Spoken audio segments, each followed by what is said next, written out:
diving into something a little eerie, a little terrifying, and honestly, kind of fascinating. We're talking about the Necrons, those ancient robotic skeletons that have been asleep for millions of years, and specifically the weapons they bring to the battlefield. Now, if you're used to thinking about firearms in terms of bullets, magazines, maybe even lasers, if you're into sci-fi, Necron weapons are on a whole other level. They don't really fire anything the way you understand it. They unmake matter, bend dimensions, and unleash forces. It sounds less like science and more like magic. In this video, we're going to go through their infantry weapons. Just the personal arms, not the tanks and giant doomsday cannons, and rank them from least deadly, if you can even call it that, to the absolute most horrifying. Now let's kick things off at the bottom of our deadly ladder. But before we get to that, please like, subscribe, comment, and share the video if you like it.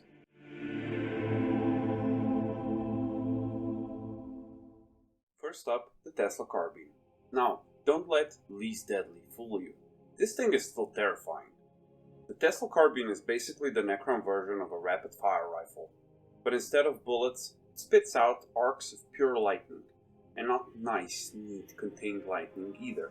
This stuff jumps from one target to another, chaining across whole squads like a living storm.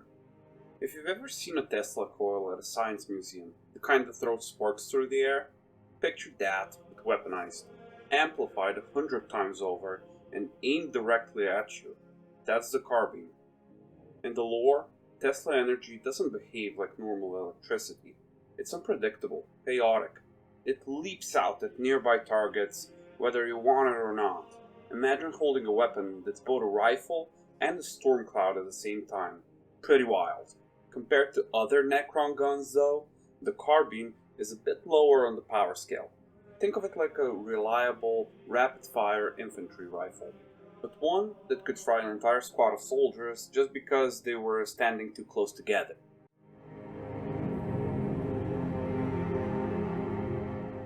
Next up, we've got the poster child of Necron weaponry, the Gauss Flayer. If you've ever seen a picture of a Necron warrior, this is probably the gun they're carrying. And calling it a gun feels almost misleading. The Gauss Flayer doesn't shoot bullets, it doesn't shoot plasma, instead it fires a green beam that literally strips matter apart at a molecular level. It's like being erased atom by atom. To give a comparison, think about a laser cutter we use in factories. It slices through steel by focusing intense energy on one point. Now imagine a laser that doesn't just cut the surface, but pulls the entire structure of the material apart, all the way down to the atomic bonds. That's the Flayer. The crazy part? This is their basic weapon. The thing every Necron warrior has by default. For humans, this would be a weapon of mass destruction. For Necrons, it's just the standard rifle. Reliable, terrifying, and mass-produced.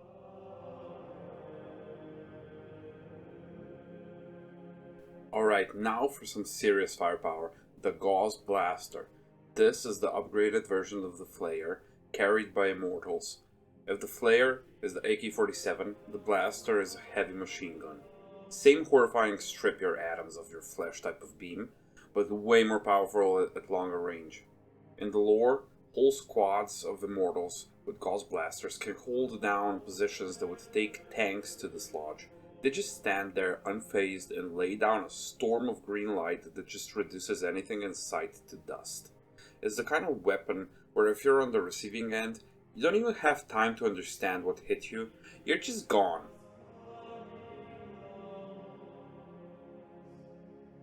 Now, moving on to something a little bit different, the Staff of Light. This isn't just a weapon, it's also a symbol. You'll see Necron lore carrying these, and that's because it's as much about status as it is about firepower.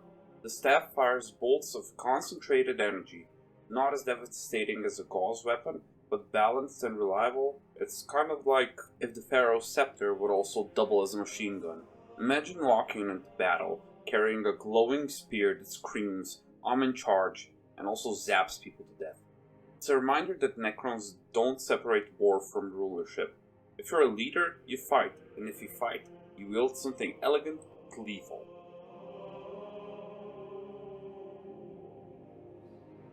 The synaptic disintegrator is the favorite weapon of the Deadliest, the spectral assassins of the Necrons. This is no mere rifle, but a weapon that fires subatomic particles. When the Deadmark chooses its target, the gun aligns with the victim's neural signature. A single shot unravels the synaptic pathways of the brain, killing instantly without wound or blood. To onlookers, the target simply collapses, lifeless, as though fate itself has struck them down. There's no escape, no armor that can protect you. Once marked by the Deadmarks, your death isn't a possibility, it's inevitability written into reality itself.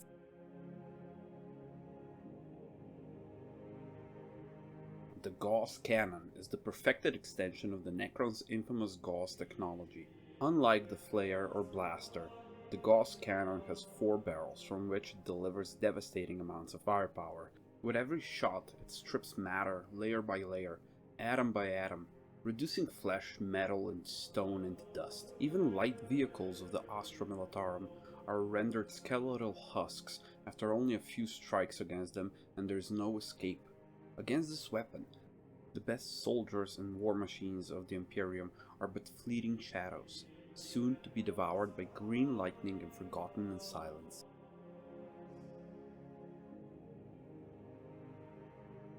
This one is a little bit more unique. The Rod of Covenant.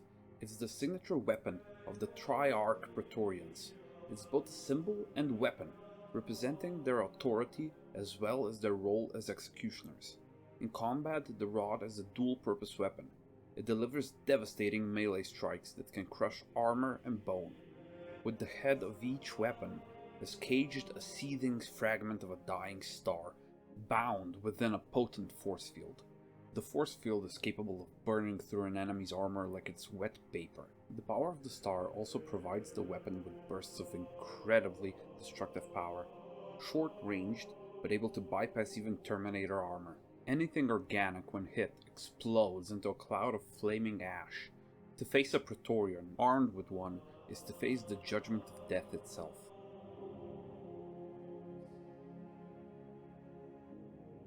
The Enmitic Exterminator is the tool of the Locust Heavy Destroyers, a weapon that embodies excess destruction.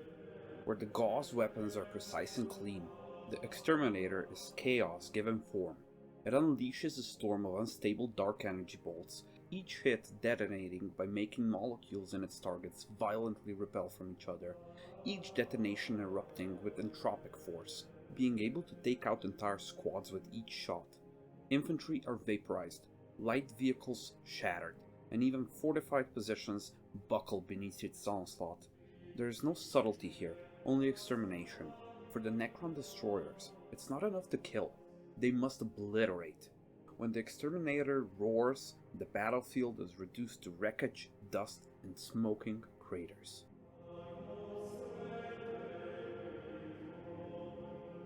The next one is the Eldritch Lance, and it's terrifying. It's wielded by Cryptek Plasmancers, the twisted genius savants of Necron's science.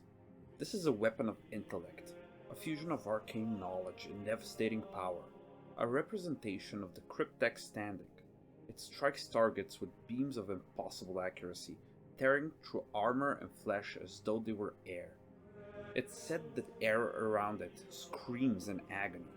Basically the bigger, better brother to the Staff of Light, making it look like a child's plaything. In many ways, it functions like a las cannon, but with a level of precision and potency far beyond Imperial limitations. To the Cryptek, the Eldritch Lance is not just a weapon, but a tool, a scalpel with which they excise enemies from existence. On the battlefield, a Cryptek armed with this staff can cripple war machines, shatter elites, and turn the tide with a single well-placed blast.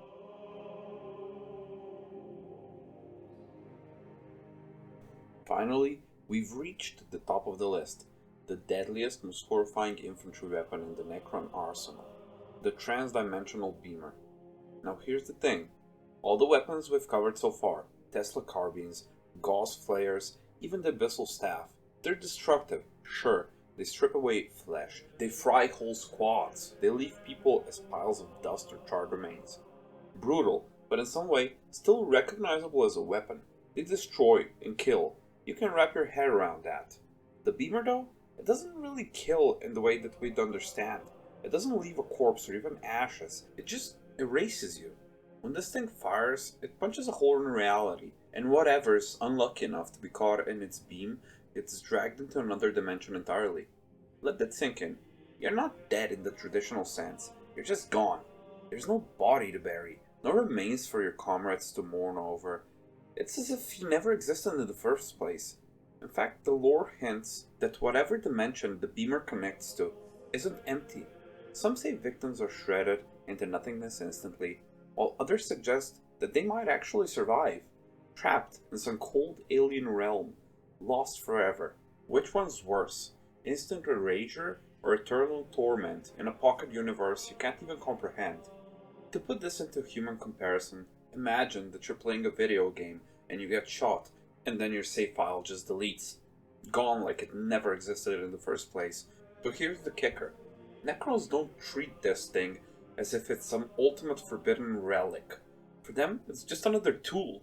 Clinical, efficient, no emotion attached. If you're standing in their way, they'll pull the trigger and you'll vanish from the face of existence, and they won't even pause to think about that. Now, if we're ranking by sheer terror factor, nothing else comes close. The Tesla carbine, sure, being electrocuted to death sounds bad. The Gauss weapons, absolutely nightmarish, being stripped away atom by atom, but at least those things leave something behind. With a beamer, you're not just dead, you've been unwritten. It's the kind of weapon that makes you wonder, why even bother fighting Necrons at all? How do you resist an enemy that doesn't just defeat you, but literally removes you from reality itself? But yeah, number one with no contest, the transdimensional beamer isn't just deadly, it's existentially horrifying. There we have it, from the crackling arcs of the Tesla carbine all the way up to the reality-breaking power of the transdimensional beamer. The thing that always gets me about Necron weapons is how casual they are about it.